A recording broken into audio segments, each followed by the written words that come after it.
question. J'aimerais enchaîner là-dessus. Intéressante, mais qui n'avait pas de rapport avec... Là, je pense qu'il faut s'en tenir à la résolution. J'ai permis à M. Jeté d'y aller. Là, on vient de passer... Excusez-moi, on vient de passer une résolution pour autoriser le directeur général à aller à un congrès, je pense, que c'est ça.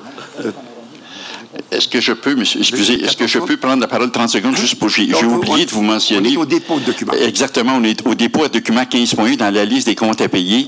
Et j'ai oublié de vous mentionner qu'il y avait un photographe dont les frais ont été mentionnés, je m'excuse, dont les frais ont été inscrits à la liste des comptes à payer. C'est sur quoi, dans le fond, je me questionnais tout simplement. J'avais oublié de vous le mentionner, je m'en excuse. D'accord, là, je comprends. Alors, OK. Madame Assad, vous voulez sur les comptes, sur les dépôts de documents? Oui, effectivement. Oui. Dans la liste de comptes à payer, on voit un montant de 919 $ pour le photographe officiel de la Ville, M. Robert Côté. Et ce que je voulais soulever, c'est qu'il y a des changements de comportement dernièrement qui sont désolants. Dans le passé, on était convoqués pour la prise de photos officielle du photographe officiel de la Ville. Et maintenant, ça semble ne plus être le pratique, ce que je considère partisan. De plus, cette politique de communication qui avait été mise en vigueur l'année passée indique à l'intérieur du document que le photographe est à la disposition du maire et son représentant seulement. Fait que moi, ma question au directeur général ou bien à vous, c'est combien avons-nous dépensé pour une photographe officielle cette année, l'année passée et l'année d'avant pour avoir quelqu'un qui prend la photo seulement du maire quand on vit dans un air où est-ce que le iPhone devrait être suffisant? Merci. Écoutez, je pense qu'on n'a pas le renseignement, M. Bouchard, immédiatement. Je comprends la question. Moi, je pense qu'écoutez, je ne veux pas élaborer là-dessus. Là. Je pense qu'on pourra regarder ce que ça a coûté, le photographe que la Ville utilise, que les communications embauchent, et puis on pourra apporter la réponse. C'est ce que je peux répondre actuellement. Parfait. Fait que je vais attendre la réponse. Non, j'ai une autre question. Il y a une firme indiquée qui est Enigma, une firme de communication. Et donc, je voulais savoir, c'est quoi cette firme-là? Qu'est-ce qu'elle a fait pour la Ville? Et pourquoi on a dépassé autant? Monsieur le DG? On prend la question, M. Bouchard. Vous prenez note de la question? On pourra revenir avec ça parfait, aussi. Parce que, selon moi, on a déjà quelqu'un qui gère les crises médiatiques. Et puis, on a une nouvelle conseillère en communication. On n'a pas besoin de payer des frais à Enigma, compte tenu du fait qu'on a passé par National, Ryan, Morin, Communication, Canon Wolf. Je me dis, est-ce qu'on fait le tour des firmes de communication du Québec? On a compris la question, on viendra avec ça. Merci. J'en ai une autre. Est-ce qu'il y a d'autres questions sur les comptes à payer? Oui, un autre sur les comptes à payer. J'ai vu énormément de frais d'avocats. OK? Les sommes de 19 000, 2 000, 12 000 pour Gowling. Des sommes de 11 000 environ et 6 400 pour Bélanger Sauvé Avocat. Tout pour des services juridiques, ça énumère certains dossiers. Ma question, Monsieur le directeur général, Monsieur le Président, c'est quoi ces dossiers-là? Je leur ai demandé en plénier, j'imagine que vous ne pouviez pas me répondre nécessairement en public, mais je trouve que c'est important parce que je trouve qu'on passe par des avis légaux innécessaires. On a dépensé presque 900 000 l'année passée. Et là, je me demande si on vise la même somme cette année, quand on a un service des contentieux, des services juridiques très compétents. Merci. D'accord. Écoutez, là, je vais tout de suite faire une petite mise au point, là. Là, on est dans le dépôt de documents. Et puis, quand les élus interviennent, c'est lorsqu'il y a une proposition qui est dûment proposée et appuyée. Là, ce n'est pas le cas. Ça, c'est un peu comme un avis de motion lorsqu'on fait un débat sur un avis de motion, ce que j'ai vu dans le passé. Alors, je m'excuse, mais selon notre règlement, c'est des dépôts de documents. Vous en prenez connaissance. Et puis, il n'y a pas de débat là-dessus parce qu'il n'y a pas de proposition en tant que telle, si on suit le règlement. Alors, les documents sont déposés, Madame la greffière, à 15.1, 15.2, 15.3, 15.4, 15.5, 15.7. On va passer tout de suite maintenant à l'item 16, qui est 16.1, Conseil d'agglomération. Monsieur Séguin. Monsieur le Président, je propose que le Conseil donne une orientation favorable à l'adoption des résolutions apparaissant au point CA, _160825, 1.2, 1.5 à 1.7, 1.9, 1.13 à 1.16, 1.19, 1.20, 1.22 à 1.24, 1.26, 1.27, 1.30, 1.31, 1.35, 1.38, 1.39, 1.41, 1.43 et 1.44 du Conseil d'agglomération et donne une orientation de désaccord avec le point 1.10. Le Conseil donne au maire ou à son représentant l'opportunité de voter à l'encontre d'une ou de plusieurs orientations si de nouveaux éléments ou de nouvelles informations surviennent après l'adoption de la présente résolution. J'appuie cette proposition, Monsieur le maire.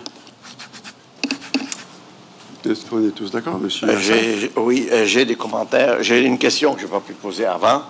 J'aimerais savoir pourquoi on vote contre le 1.10 et en quoi ça consiste, s'il vous plaît. Tout à fait. Monsieur, on en a parlé après-midi. Monsieur Bouchard, si vous voulez expliquer, s'il vous plaît.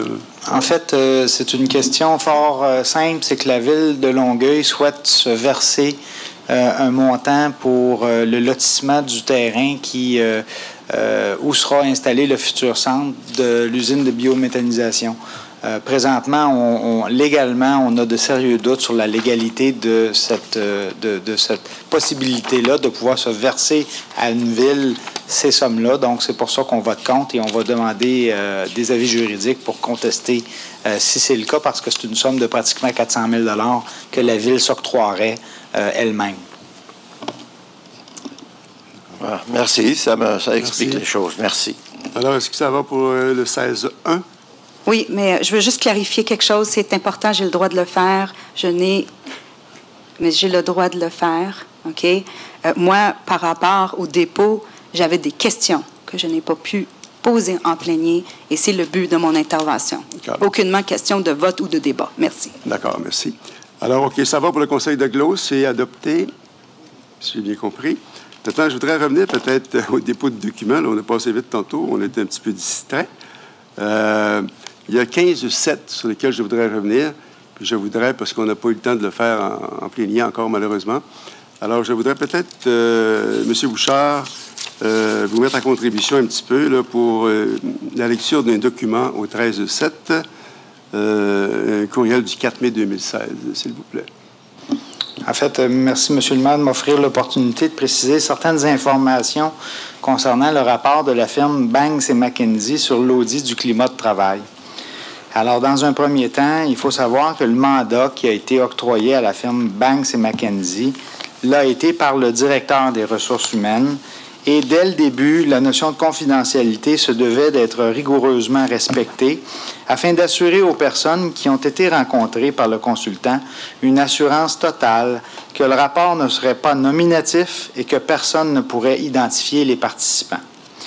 La démarche étant administrative, les membres du comité de planification ont assisté à une rencontre le 10 mai dernier avec le consultant et ont obtenu une copie papier de sa présentation. Avant même la rencontre, les membres du comité de planification, avant même la rencontre avec les membres du comité de planification, le consultant avait acheminé le courriel suivant, et qui figure comme un document en dépôt à l'ordre du jour d'aujourd'hui, afin de s'assurer du respect de la confidentialité du dossier. Alors, le courriel était de la part du consultant adressé à la mairie de Brossard, en copie conforme, le directeur des ressources humaines et moi-même, et l'objet était l'anonymat et confidentialité, daté du 4 mai. Donc, Monsieur le Duc, la présente est pour vous rappeler que dans le cadre de notre audit portant sur le climat organisationnel auprès des directions de la Ville de Brossard, nous avions convenu avec les répondants que le rapport de cet exercice demeurerait anonyme et confidentiel. Nous avons confirmé à chacun que les copies imprimées devaient être remises après la lecture à notre cabinet conseil. Il s'agit d'un engagement ferme qui, s'il n'est pas dûment respecté, pourrait mettre en péril la confiance et les participants nous ont témoigné. Nombreux répondants se sont livrés en toute intimité, convaincus par l'objectif positif et constructif de la démarche. Je me dois donc d'insister pour vous rappeler que toute reproduction totale ou même partielle du rapport serait inappropriée et pourrait avoir des conséquences majeures sur le déroulement de notre exercice ainsi que sur toute nouvelle initiative auprès des employés de la Ville. Je vous prie d'agréer, Monsieur, l'expression de mes salutations distinguées. Merci beaucoup. Madame Skelling, aussi, je pense que dans les documents déposés, il y a un avis juridique que j'aimerais que vous nous lisiez, s'il vous plaît. Donc, c'est un avis juridique qui a été rendu par Maître Hélène Francis de chez Casavant-Mercier le 12 août 2016, suite à une demande en fait, 2 questions qui ont été posées par le directeur général le 8 août. Alors, les questions étaient les suivantes. Existe-t-il une obligation de confidentialité s'imposant à tout membre du Conseil de la Ville relativement aux faits, informations et documents dont ils ont pu prendre connaissance à l'occasion d'une réunion d'un comité du Conseil et notamment une réunion du comité de planification? Et 2, le cas échéant, quels sont les moyens de faire respecter cette obligation du membre du Conseil? Donc, au niveau des réponses, les recherches ont été effectuées en tenant compte des dispositions pertinentes de la loi sur l'éthique et la déontologie en matière municipale, du Code d'éthique et de déontologie des élus, de la loi sur l'accès aux documents des organismes publics et la protection des renseignements personnels et de la loi sur les cités et villes ainsi que le Code civil du Québec. L'analyse a également été faite en vertu de la jurisprudence existante et tenant compte de la doctrine à ce sujet. Donc, la réponse à cette demande d'avis est la suivante. Pour les motifs énoncés plus bas, nous sommes d'avis qu'un conseiller municipal est assujetti à l'obligation de garder confidentielle l'information obtenue dans le cadre de réunions d'un comité ou d'une commission du conseil et qui ne serait généralement pas accessible ou à la disposition du public. Un manquement à une telle obligation est susceptible de donner ouverture à divers recours, lesquels pourront être déterminés en considération de la gravité du manquement, en allant du simple avis à une plainte déontologique, une injonction ou un recours en dommages-intérêts. L'analyse est faite selon les paramètres suivants. L'obligation de confidentialité s'imposant à tout membre du Conseil de la Ville relativement aux faits, informations et documents dont ils ont pu prendre connaissance à l'occasion d'une réunion d'un comité du Conseil et notamment une réunion du comité de planification. Le statut de membre du Conseil permet d'avoir un accès à l'information et aux renseignements détenus par la Ville de façon plus large que celui du public en général. Ce droit d'accès particulier a été reconnu au conseiller municipal lorsqu'il était nécessaire à l'exercice de ses fonctions. Toutefois, cet accès privilégié ne confère pas un caractère public aux documents ou à l'information qui sont fournis à l'élu et ce dernier ne peut les diffuser ni les utiliser à d'autres fins. Le guide d'accueil et de référence transmis aux élus par le ministère des Affaires municipales suite aux élections générales de 2013 précise justement, la section 2.7.2, que l'élu qui obtient une information demandée pour prendre une décision au Conseil n'a pas le droit de communiquer à son tour cette information à des tiers sans l'accord du Conseil. Ce devoir de réserve s'impose notamment en raison de son obligation de loyauté envers l'organisme au sein duquel il siège, découlant de l'article 323 du Code civil du Québec qui se lit comme suit. L'administrateur ne peut confondre les biens de la personne morale avec les siens. Il ne peut utiliser à son profit ou au profit d'un tiers les biens de la personne morale ou l'information qu'il obtient en raison de ses fonctions, à moins qu'il ne soit autorisé à le faire par les membres de la personne morale.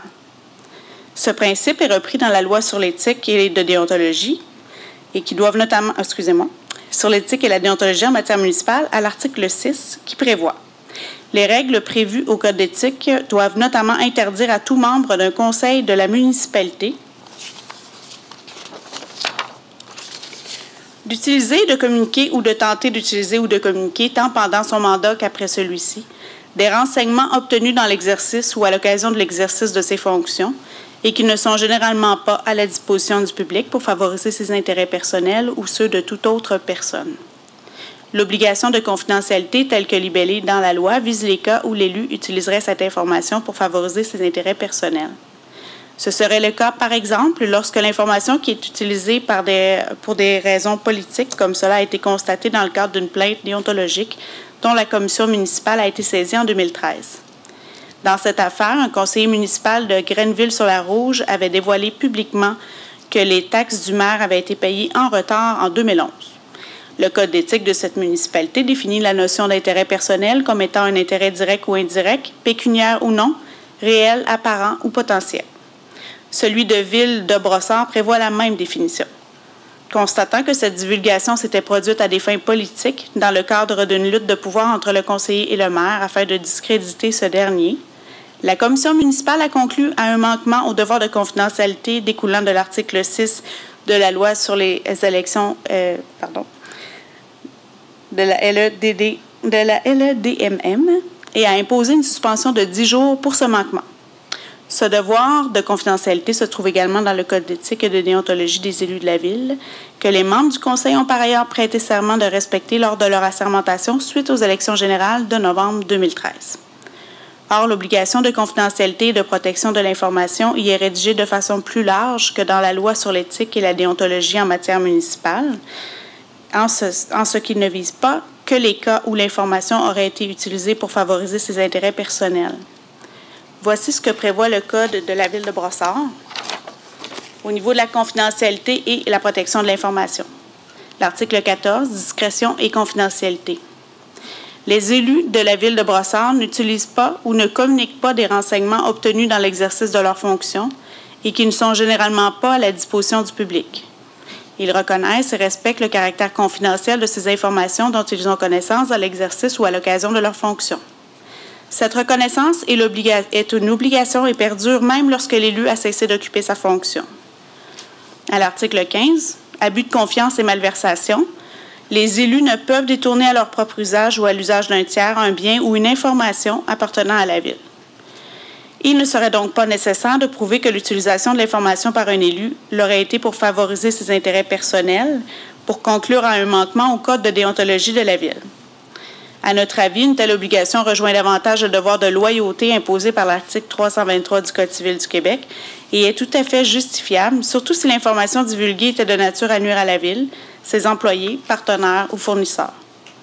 À titre d'exemple, la divulgation par un élu d'informations obtenues dans le cadre de ses fonctions serait susceptible de constituer un manquement si elles étaient relatives à un renseignement personnel visé par les articles 53 et 54 de la Loi sur l'accès, une opinion juridique visée par l'article 31 de cette même loi, ou encore un secret commercial ou un renseignement fourni par un tiers qui est généralement traité de façon confidentielle par ce tiers. En fait, la Loi sur l'accès à l'information prévoit une section complète de limitation au droit d'accès aux renseignements dont dispose un organisme public et qui constitue autant d'exemples de situations où l'obligation de confidentialité d'un élu doit s'imposer, que ce soit pour des raisons économiques, de sécurité publique, de protection des tiers. Ces dispositions sont libellées de façon à accorder une certaine discrétion à l'organisme public pour décider s'il souhaite ou non divulguer cette information. Or, ce choix ne peut dépendre de l'initiative d'un seul membre du Conseil. Par ailleurs, s'il va de soi que les délibérations du Conseil tenues lors des séances publiques sont publiques et accessibles à tous, nous sommes d'avis que celles tenues lors de réunions de comités ou de commissions devraient bénéficier de la protection de confidentialité, au même titre que celle visée par l'article 35 de la Loi sur l'accès à l'info qui se lit comme suit. Un organisme public peut refuser de communiquer les mémoires de délibération d'une séance de son conseil d'administration ou, selon le cas, de ses membres dans l'exercice de leurs fonctions jusqu'à l'expiration d'un délai de 15 ans de leur date. Il est en effet important de préserver l'ouverture des discussions dans le cadre de ces rencontres sans crainte qu'elles ne soient divulguées publiquement, puisqu'en un tel cas, il serait fort à craindre que les échanges ne puissent se faire aussi ouvertement et, par voie de conséquence, aussi efficacement. Donc, au niveau de la deuxième question, quels sont les moyens de faire respecter cette obligation de confidentialité du membre du Conseil?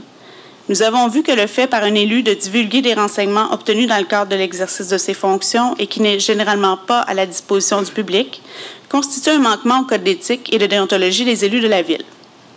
Un tel manquement pourrait donc faire l'objet d'une plainte à la Commission municipale du Québec qui serait saisie et qui déciderait de la sanction à imposer. La loi, justement, prévoit que la sanction maximale qui peut être imposée à un élu est une suspension de ses fonctions pendant 90 jours. Par ailleurs, certains renseignements peuvent, par leur nature, nécessiter des mesures immédiates afin d'empêcher, par exemple, leur divulgation et éviter que des dommages soient causés du fait de cette divulgation. La Cour supérieure serait en ce cas compétente pour imposer une injonction visant à empêcher cette divulgation. Cela éviterait de porter atteinte à une négociation en cours, notamment. L'élu en défaut pourrait également être poursuivi en dommages-intérêts par toute personne qui subirait un préjudice du fait de cette divulgation, en vertu des principes généraux de responsabilité civile. En conclusion, nous espérons que la présente opinion répond à vos questions et demeurera en votre entière disposition pour toute discussion ou information supplémentaire à ce sujet. Merci, Mme Skelling. Ça nous amène au point 16. Oui, monsieur le Président, j'aurais une question à poser, puis j'apprécierais énormément pouvoir la demander. Ce serait très apprécié de ma part, monsieur. Je m'excuse. Monsieur le maire. Je m'excuse, mais... Parce que j'ai des questions par rapport au dépôt, qui est un document très intéressant. Je m'excuse.